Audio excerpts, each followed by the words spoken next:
अहमदाबादी हमले के तार समाजवादी पार्टी से जुड़े हैं और जिन 49 लोगों के खिलाफ ये बात आई है उनमें से जो एक मास्टरमाइंड की मैं अगर बात करूं ऐसे हैं मोहम्मद सैफ पुत्र शाबाद अहमद मिस्टर समाजवादी पार्टी नेता। ये मिस्टर समाजवादी पार्टी नेता कौन है? अखिलेश जी की बोलती इन पर बंद क्यों है? ये जो चित्र मैं आपके सामने मिस्टर समाजवादी पार्टी नेता के रख रहा हूं, ये उस समय के समाजवादी पार्टी के मुख्यमंत्री यानी कि उत्तर प्रदेश के मुख्यमंत्री अखिलेश यादव जी। पीछे आप देख सकते हैं उत्तर प्रदेश सरकार का चिन्ह नजर आ रहा होगा। क्या इस मिस्टर समाजवादी पार्टी नेता को उस समय के मुख्यमंत्री अखिलेश यादव जी ने बिरयानी खाने के लिए बुलाया था, जिनका बेटा मास्टरमाइंड और धमाकों में शामिल होने का नाम आया है? क्या इस पर अखिलेश यादव जी चुप्पी तोड़ेंगे? आतंकवाद की जब बात आती है तो भारतीय जनता पार्टी का रुख और भारतीय जनता पार्टी ने जो पहले दिन से ही सोच रखी है, आतंकवाद पर भाजपा जीरो टॉलरेंस सोच रखती है। आतंकवाद पर भाजपा जीरो टॉलरेंस और समाजवादी पार्टी फुल संरक्षण। और एक के बाद आप दूसरा उदाहरण देखेंगे। अगर मैं अहमदाबाद सीरियल ब्लास्ट की बात करूं, लोगों की जानें गई, घायल हुए, लेकिन कनेक्शन तार सीधे जुड़े थे उत्तर प्रदेश में समाजवादी पार्टी के नेताओं के साथ, समाजवादी पार्टी के साथ। और इसलिए शायद पिछले कुछ दिनों में कोर्ट की जजमेंट आने के बाद भी समाजवादी पार्टी के नेता चुप हैं। ये चुप्पी एक बार फिर आतंकियों के संरक्षण की ओर उंगली उठाती है, समाजवादी पार्टी की ओर।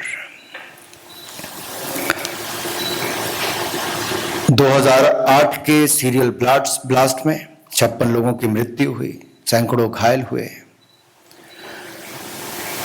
न्यायालय की हाल ही में आई जजमेंट का हम स्वागत करते हैं, भारतीय जनता पार्टी स्वागत करती है, जिसमें 49 लोगों के खिलाफ सजा सुनाई गई। 38 आतंकियों को फांसी की सजा, 11 को ताउम्र जेल में रहने के लिए सजा सुनाई गई। ये तब हो पाया जब गुजरात के मुख्यमंत्री नरेंद्र मोदी जी थे। ब्लास्ट होने के बाद सारी एजेंसीज का यह कहना था कि मुख्यमंत्री, उस समय के मुख्यमंत्री नरेंद्र मोदी जी घटनास्थल पर ना जाएं, लेकिन मोदी जी घटनास्थल पर भी गए, पुलिस कमिश्नर के दफ्तर भी गए, घायलों को देखने अस्पताल भी गए और यहीं पर रुके ही नहीं, आतंकवाद की कमर तोड़ने के लिए मोदी जी की मुहिम लगातार चलती रही। एसआईटी का गठन हुआ, मात्र 19 दिनों के अंदर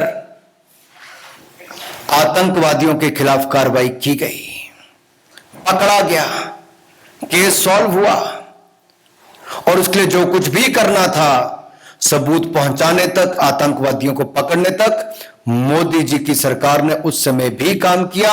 आज भी आतंकवाद को जड़ से मिटाने के लिए मोदी जी की सरकार वचनबद्ध है, प्रयासरत है। और मैं कहना चाहता हूं इस पर, सिमी हो, इंडियन मुजाहिदीन हो, इनकी कमर तोड़ने का काम किया है तो नरेंद्र मोदी जी ने किया है। उन आतंकवादी हमलों में भी, सीरियल ब्लास्ट में भी एजेंसीज की रिपोर्ट उस समय की भी है कि उस समय के गुजरात के मुख्यमंत्री नरेंद्र मोदी जी पर हमला करने की प्लानिंग भी थी। सवाल यह खड़ा होता है कि इसका सपा कनेक्शन कहां से आता है? मैं आपके सामने रखना चाहता हूं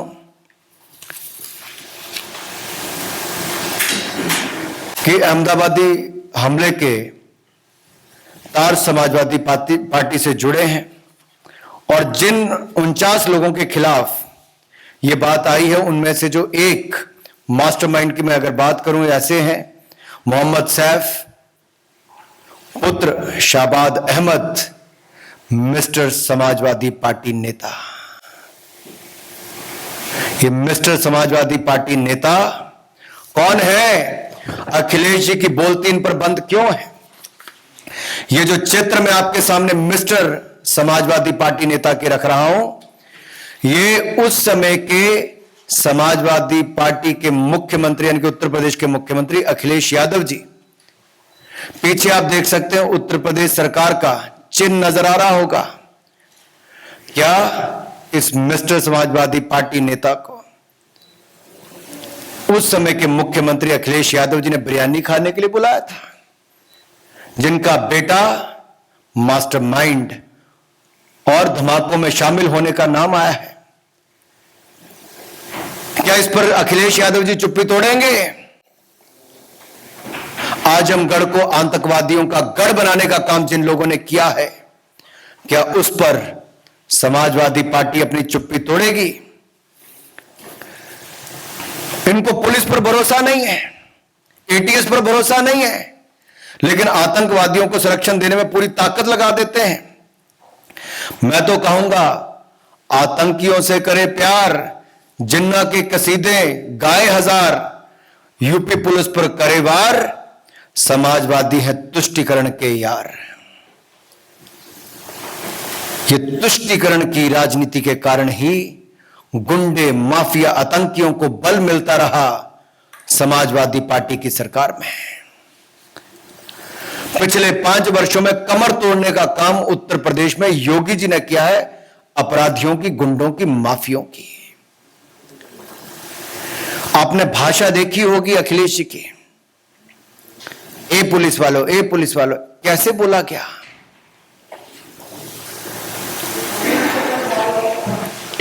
और एटीएस और पुलिस पर प्रश्न चिन्ह खड़े किए और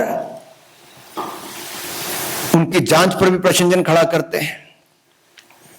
मैं तो 2 बातें आपके सामने और रखना चाहता हूं कि अखिलेश ने ठाना है आतंकियों को बचाना है। ये कब ठान लिया था? 2012 के उत्तर प्रदेश के चुनाव से पहले समाजवादी पार्टी के मैनिफेस्टो में सीधे सीधे लिखा था, और सीधे जो लिखा था वो क्या लिखा था कि मुस्लिम युवाओं के खिलाफ आतंकवादी जो चार्जेस हैं आतंकवाद के, उसको वापस लेंगे। 2012 में समाजवादी पार्टी के मैनिफेस्टो में कहा गया, और 2013 में सत्ता में आने के बाद अखिलेश जी ने, लेकिन उससे पहले क्या कहा मैं एक बार आपको पढ़ के बता दूं। 2012 के मैनिफेस्टो में समाजवादी पार्टी देश की पहली ऐसी पार्टी थी, कोई पॉलिटिकल पार्टी की, जिसने मैनिफेस्टो में वायदा किया था कि मुस्लिम युवाओं को टेरर चार्ज को छोड़ दिया जाएगा, वापस लेने की बात कही थी। और क्या कहा था कि जिन लोगों ने ये चार्जेस लगाए हैं ऐसे पुलिस वालों के खिलाफ सपा की सरकार कार्रवाई करेगी। यानी कि पुलिस वालों के खिलाफ कार्रवाई और आतंकवाद को बढ़ावा देने को छुट्टी देने की बात अखिलेश जी उस समय करते थे। और जैसे सत्ता में आए 2013 में चार्जेस ड्रॉप कर दिए, कोर्ट चले गए, जांच नहीं की अखिलेश जी की सरकार ने, सीधा कोर्ट में जाके चार्जेस ड्रॉप करने की बात कही। कोर्ट ने उसका संज्ञान लिया, कोर्ट ने संज्ञान लिया और क्या कहा कोर्ट ने कि आज आतंकियों को छोड़ दोगे तो क्या कल उनको पद्म भूषण दोगे? और मैं उनका, आपका जो जज साहब ने कहा, मैं आपको उसका पढ़ के सुना देता हूं। जो बेंच था जस्टिस आर के अग्रवाल जी का और जस्टिस RSR मौर्य जी का, I like to quote, I quote, today you are withdrawing cases against them, tomorrow will you give them Padma Bhushan, I unquote. ये उस समय के डबल बेंच ने कहा, जजेस ने कहा। ये अपने आप में अखिलेश यादव जी पर, समाजवादी पार्टी पर बड़ा प्रश्न चिन्ह खड़ा करता है। ये कौन लोग हैं जिन्होंने लखनऊ में, बनारस में, अयोध्या में, रामपुर में बम धमाके किए? उनके खिलाफ मुस्लिम युवकों के आतंकी जो चार्जेस हैं उनको वापस लेने के बाद उस समय अखिलेश यादव जी ने कही और करने का काम भी किया। ये तो भला हो कोर्ट ने उसका संज्ञान लिया। ये यात्रा यही नहीं रुकती। मैं एक और, आज जब चुनाव आए तो अखिलेश जी कहते हैं हम अयोध्या में जमीन लेकर देंगे, बनारस में जमीन लेकर देंगे, 5 घर खरीद के देंगे। मुंह में राम, बगल में आतंकी, ये अखिलेश यादव जी की सोच है। तुष्टीकरण की राजनीति का एक और उदाहरण आपके सामने देखने को मिलता है। और ये तो जवानों की शहादत पर सवाल उठाते हैं, एटीएस और पुलिस पर सवाल उठाते हैं, और आतंकियों को घर पर बिरयानी खाने बुलाते हैं, उनके समर्थकों को बुलाते हैं। मैंने फोटो भी आपको दिखाई, क्या हाल है। इसलिए तो मोदी जी कहते हैं लाल टोपी मतलब रेड अलर्ट। ये लाल टोपी रेड अलर्ट है, और इससे बड़ा अलर्ट उत्तर प्रदेश के लिए और क्या होगा। चुनाव के समय उत्तर प्रदेश की जनता को यह तय करना होगा और यह निर्णय भी करना है कि ये समाजवादी नहीं, समाज विरोधी है।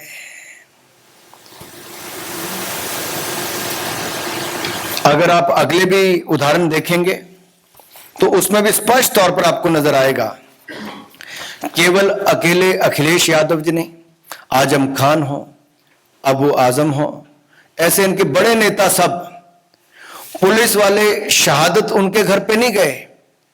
जिनको आतंकवादी होने के आरोप में पकड़ा गया, उनके घर पर उन लोगों के परिवारों से मिलने गए। ये आतंकवादियों को, उनके परिवारों को संरक्षण देने का काम सपा करती है। भाजपा जीरो टॉलरेंस की नीति के साथ चलती है।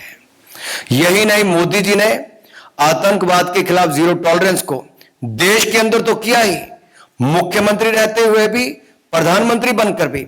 मुख्यमंत्री थे तो अहमदाबाद के बम ब्लास्ट, सीरियल ब्लास्ट के खिलाफ कार्रवाई की। 26/11 का हमला हुआ तो मुंबई जाकर स्वयं वहां पर भी गए। और जब प्रधानमंत्री बने तो दुनिया भर के नेताओं के साथ आतंकवाद के खिलाफ जीरो टॉलरेंस की नीति को मोदी जी ने आगे बढ़ाया है और आगे बढ़ाएंगे। पिछले 7 वर्षों में देखिए, सैकड़ों आतंकवादियों को मार गिराया। आतंकवादी हमलों को यहां पर अंजाम नहीं देने दिया है। यह भाजपा का जीरो टॉलरेंस आतंकवाद के खिलाफ है।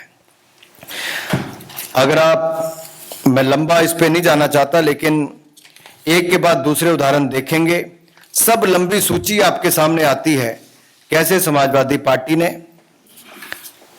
और कांग्रेस ने भी, बाटला हाउस कांड तो आप भूले नहीं होंगे।